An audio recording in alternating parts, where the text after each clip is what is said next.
Hey, well, hello everyone. Here it is. It's October 30th, a Thursday. So we've got not only do we have a Friday Eve, but we have a Halloween Eve. So a double whammy. This is gonna be great. Wonderful. We were hopeful earlier in the week when we met with you that we would be able to uh, convene again today, Thursday, to uh, finish out the week and maybe partake of more seasonal rituals.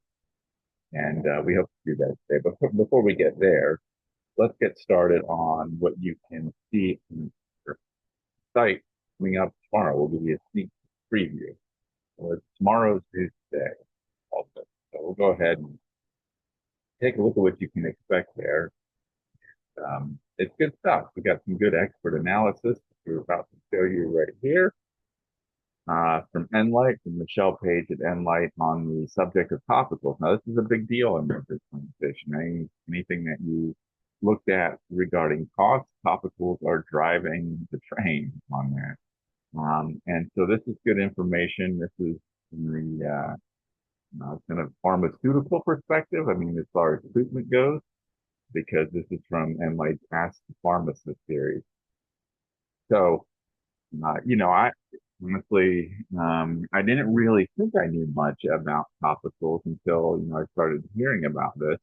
And, not long ago, I went to, the grocery store, the pharmacy section of my local grocery store and picked up, a product that's, like a pain cream, because I was having some, it's actually my feet, I was having some aches and some feet. Someone said, oh, you gotta go pick up, and I won't say the brand, but you gotta go pick some of this up. It's great. Take care of things. And lo and behold, it was a non-steroidal, anti-inflammatory, an NSAID in a topical cream form.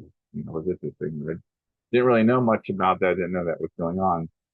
But this has become a big deal right now in workers' comp, particularly as we're getting away from the opioid crisis. These aren't habit forming for the most part. These aren't, things that are going to lead to the side effects that we saw in the opioid crisis. So safety is an issue. But there's other challenges that go with it and costs right here. So and this is WCRI numbers, but you've seen it other organizations that have looked at the costs involved with NSAIDs and topical medications. So here we go with lidocaine, methylsalicylate, and this other one. I'm not even going to have them. There's the numbers on there. And Michelle Page goes through the whole thing here with, what if you're in the business of helping workers with their pain with topicals, here's some information. And, the thing about it here is the interesting thing to me is, there's prescription options and sometimes there's prescription only options, and that might be medically necessary. But in a lot of cases, as I just said, I used something that was over the counter and effective. Wasn't cheap as far as, like the generic Advil or something like that. But for what it did, it wasn't a bad price. But, when you add prescription to it, it could be a little bit more expensive. So there's some tips here. Topicals are something that are helpful. Interesting piece here, and then Michelle Page, question on and how to sort of evaluate necessity when it's needed in an injured employee's recovery. So good stuff there. And as always, we will recommend to you to check out the Pharmacy series from Emily. What else do we have going on tomorrow? Well, the Daily Headlines has a Pennsylvania case, and this is a case that you can find on Simply Research. Don't forget our Simply Research product, and we're going to come back to that in just a second. But in sad case, really, because of the facts of the situation, you have a firefighter in Pennsylvania within less than a year and a half experienced two things that just sound horrible to me, And these were both involved babies. A 2-week-old baby who responded to a call, that the baby was going into cardiac arrest, performed CPR, did not revive the baby. The baby died in his presence, sadly. And then 16 months later, wild sort of thing, a father shows up at the fire station while this firefighter is working and with an unresponsive 9-month old baby, not even a year yet. The two very young babies. And again, the firefighter tried to perform CPR and was unsuccessful in bringing the baby back. And so, after the second one, I mean, I can imagine after the first one, but after the second one, he experienced anxiety, depression, anger, PTSD symptoms, loss of appetite, sleep, and nightmares, and ended up, no longer working as a firefighter. So he files a workers' comp claim, and kind of left this out of the summary because they, got into details that would make it go on longer than what a summary format would do. But there was testimony from other firefighters who said, well, this kind of thing isn't really abnormal. You get trained on it. They did say it was rare to have to administer CPR to, super young children, infants, babies, but that, there's training on it. And this particular person had administered CPR to an infant in the past. So the WCJ says, well, this is kind of what firefighters do, isn't it? You can kind of see that case, I think, that when you think about a firefighter's job, like the father did, that's who you think of right away. There's a problem, you call 911, the firefighters show up and they do what they can to save lives, and thank God for them, right? This goes up to the board, the appeal board, who upholds they uphold the ruling, and then it ends up in court. And the court has a different take on it. They kind of say what I just said. Well, yeah, the firefighters do sign up for a job where they might have to perform CPR on people, including young children, and they might experience those efforts being successful and having those people unfortunately die on their watch. And that's in some ways part of the job. But what they say is, this series of events here constituted one event for workers' compensation purposes, and that's having this happen twice in a 16-week period. It's an interesting point. Now that's something that is exceptional, and you can kind of see that too. You can kind of see, all right, we do think that firefighters step into this role, but do we really expect them to have two babies die kind of in their arms in a 16-month period? And the court in this case says, well, no, that's an abnormal working condition that pushed him into PTSD, and therefore it was compensable. And there was two cases on point that the court looked to in making that decision. One was a Pennsylvania Supreme Court case where a state trooper demonstrated an abnormal working condition when he accidentally struck and killed a pedestrian with his police car. And so, he had tried to revive the pedestrian, had to divert traffic while doing so. And the court, this is the Pennsylvania top court, uh, found that the facts showed the existence of an extraordinarily unusual and distressing single work-related event. So it's compensable. Now, a case from the same court, not Pennsylvania Supreme Court, but the Commonwealth Court, also found a compensable claim for a liquor store clerk who, experienced a robbery and experienced PTSD from that. Now, again, there's one of those things where you can kind of see the counter argument. Liquor store clerk, and this one was trained on workplace violence and robbery, so like part of what you're signing up with, right, rightly or wrongly, this is what goes along with the job. But and there had been other robberies at liquor stores, so the employer in that case said, well, that the that establishes that this is not an abnormal working condition. And the court said, well, just because you're trained on it doesn't mean that when you face an armed robbery, that it's a normal working condition. And you can see the counter, you see the other side too. What's the normal working condition for a liquor store? Well, selling liquor to people, not having a gun pointed in their face. So that's what happened there. And so that the court in that case said that claimant's PTSD was established as a work-related injury, and so she was entitled to compensation.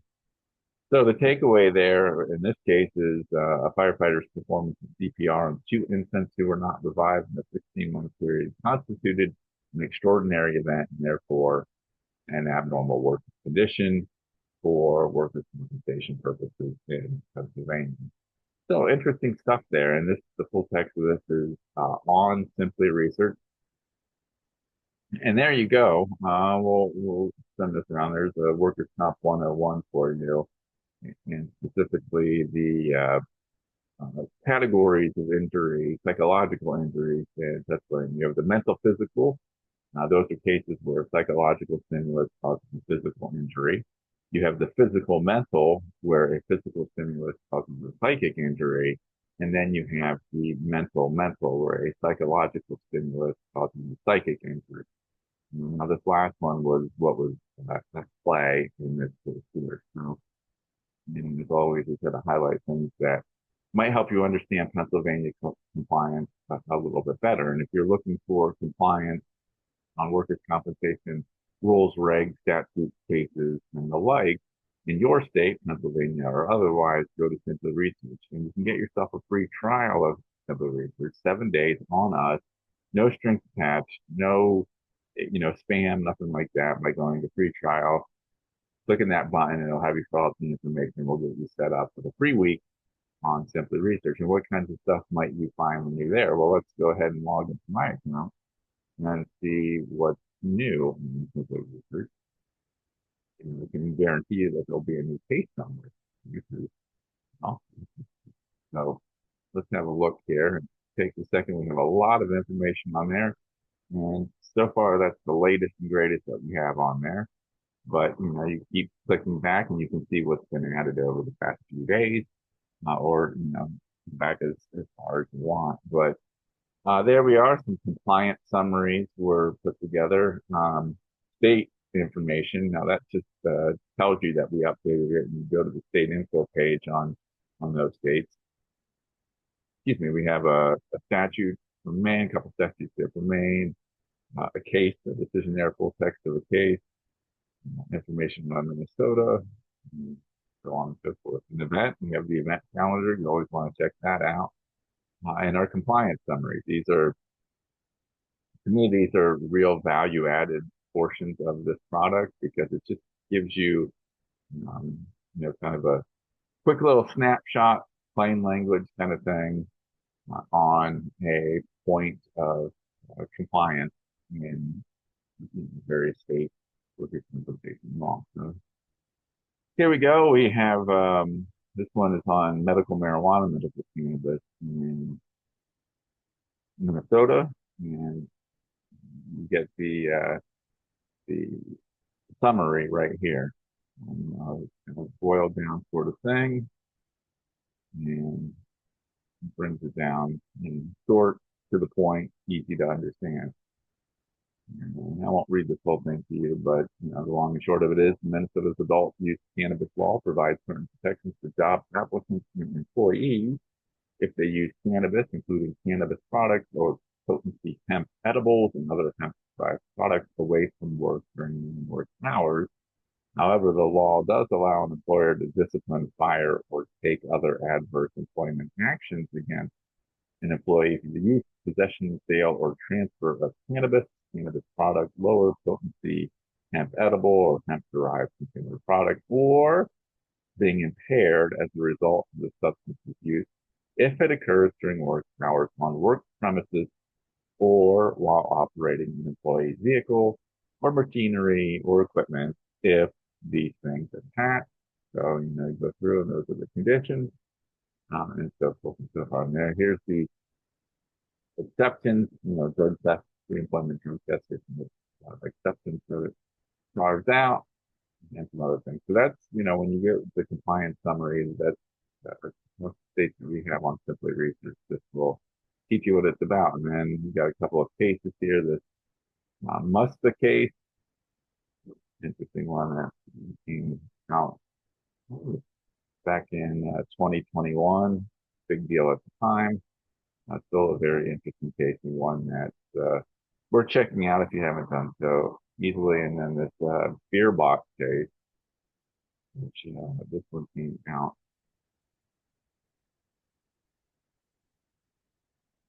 Get a PDF of this on there for you because this is thought out kind of a bunch of text together. So anyway, but you can see we have these full text decisions on beer box case and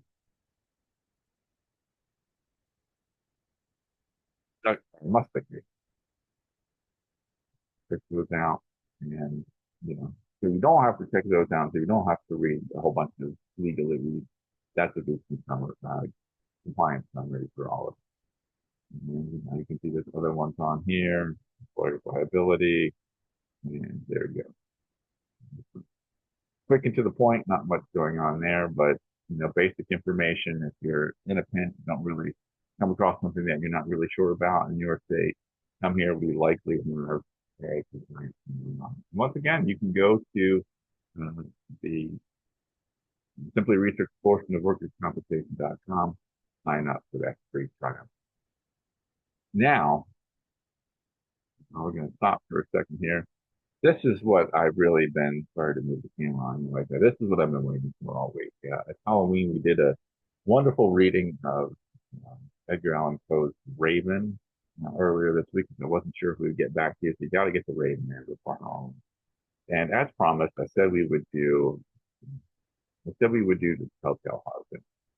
So I think we'll go ahead and try to get that one read.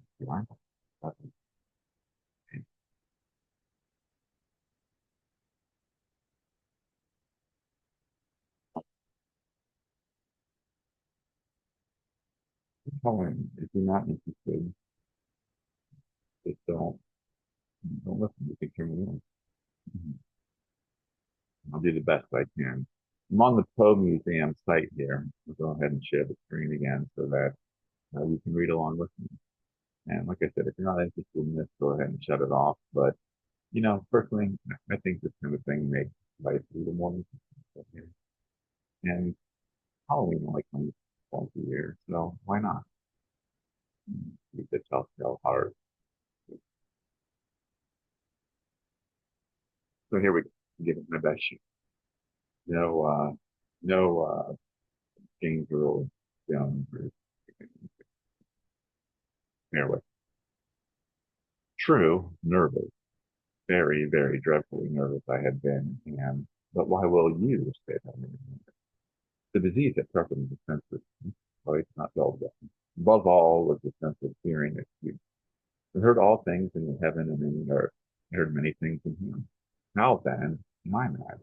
Question, observe how puzzling the comment we can tell you the whole story. It is impossible to say how first the idea entered my brain, but once conceived, it haunted me day and night.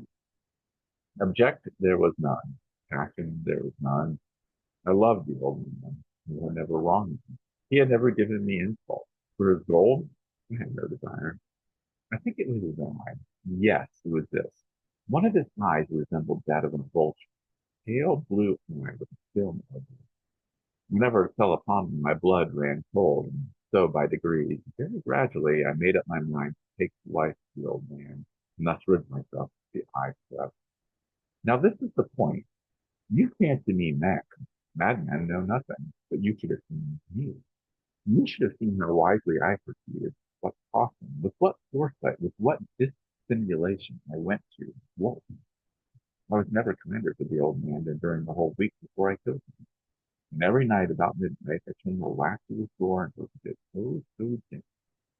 And then when I had made an opening sufficient for my head, I put in a dark lantern, all closed, so that no light shone out. And then I thrust in my head.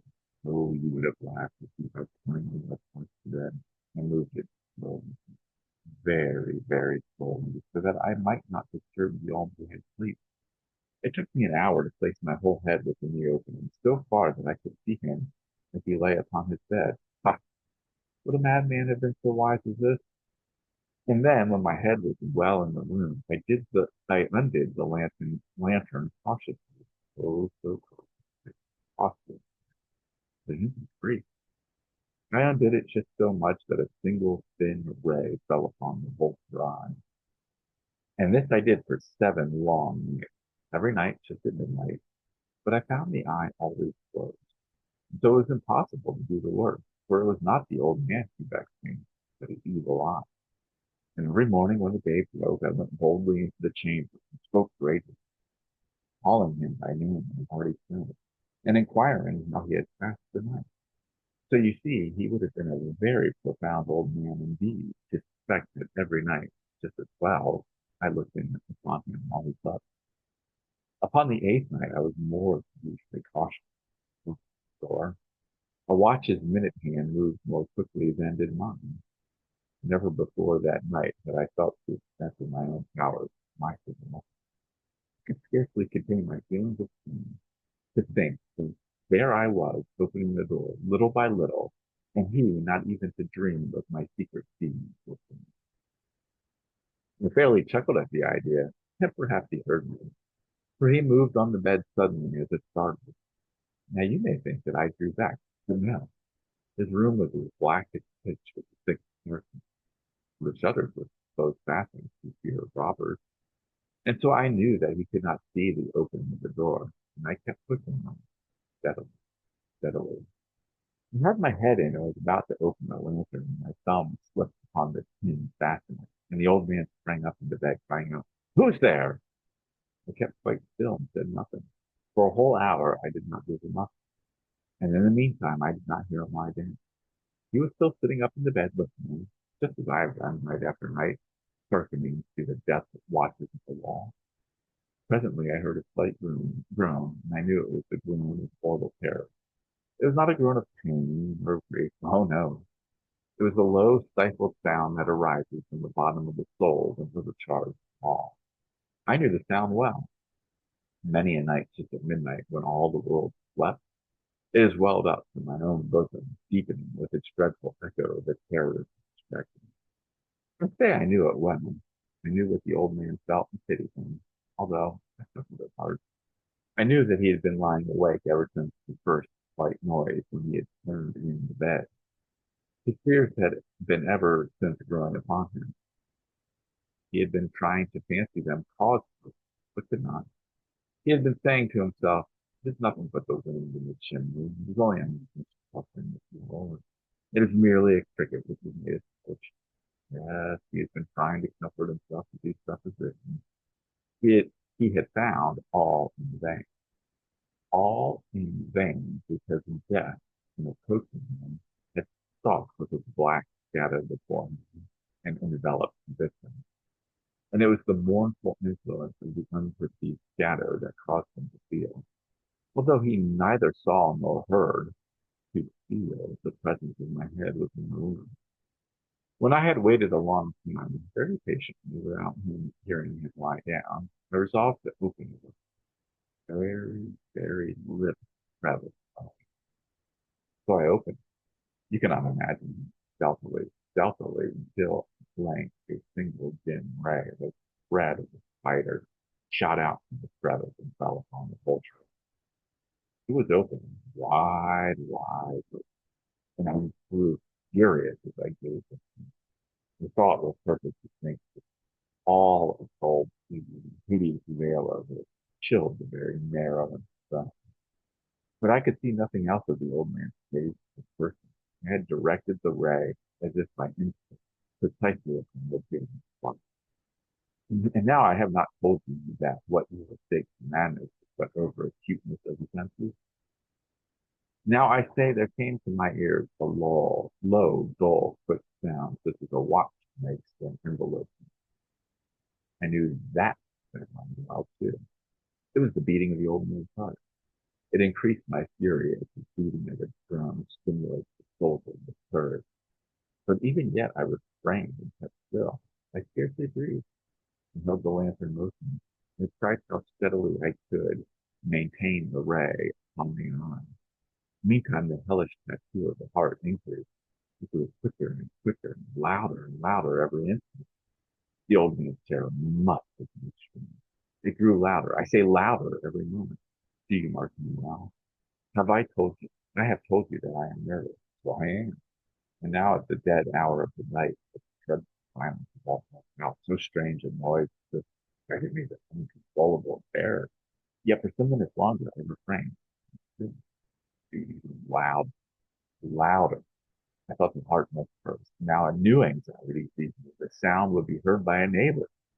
The old man's hour had come. With a loud yell, I flew over the lantern and leaped into the room.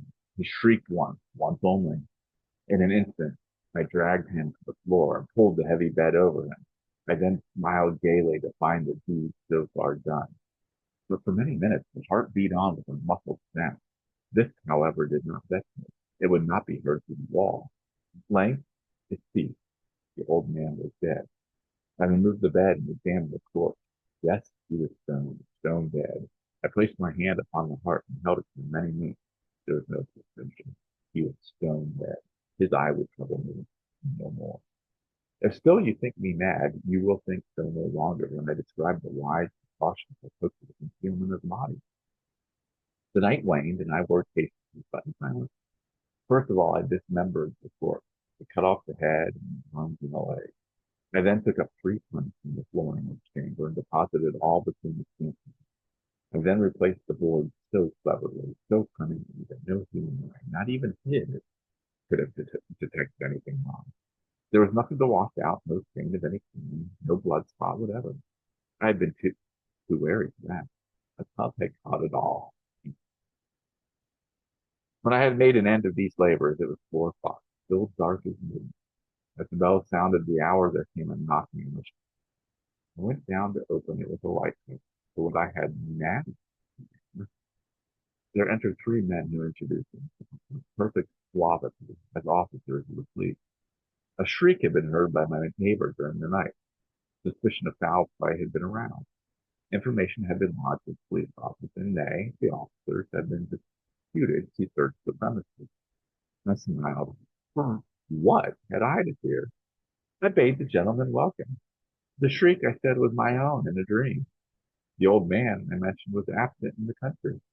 I took my visitors all over the house. I bade them search well. I led them at length to his chamber and showed them his scissors, secure, and disturbed. In the enthusiasm of my confidence, I brought chairs into the room and desired them here to rest from their fatigue, while I myself, in the wild audacity of perfect triumph, placed my own feet upon the very spot beneath which reposed the corpse of the victim. The officers were satisfied. My manner had convinced them. They were singularly at ease. They sat while I answered cheerily. They chatted of familiar things, but ere long I felt myself getting pale and wished them gone. My head ached, and I fancied a ringing in my ears, but still they sat and still chatted. The ringing became more distinct. It continued and became more distinct. I talked more freely to get rid of the feeling, but it continued and gained definitiveness until, at length, I found that the noise was not within my ears. No doubt I now grew very pale, but I talked more fluently and with a heightened voice. Yet the sound increased. And what could I do? It was a low, dull, quick sound, much such a sound as a watch makes when enveloped in heat. I gasped for breath, and yet the officers heard it not. It talked more quickly, more vehemently, but the noise steadily increased. And arose and argued about trifles and high key with violent gesticulation, but the noise steadily increased. Why would they not be gone? I paced the floor to and fro with heavy strides, as if excited to fury by the observations of the men, but the noise steadily increased. Oh God, what could I do? I foamed, I raved, I swore. I swung the chair upon which I had been sitting and grated it upon the boards, but the noise arose over the wall and continuously increased, grew louder, louder, louder. And still the men chatted pleasantly and smiled. Was it possible they heard not?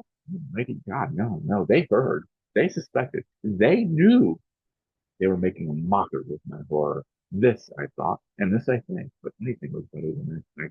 Anything was more tolerable than this derision.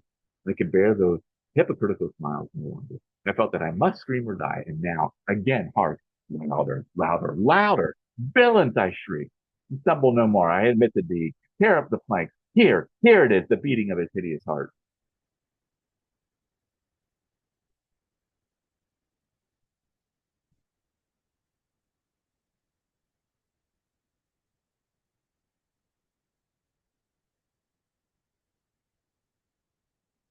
Catch up with you soon.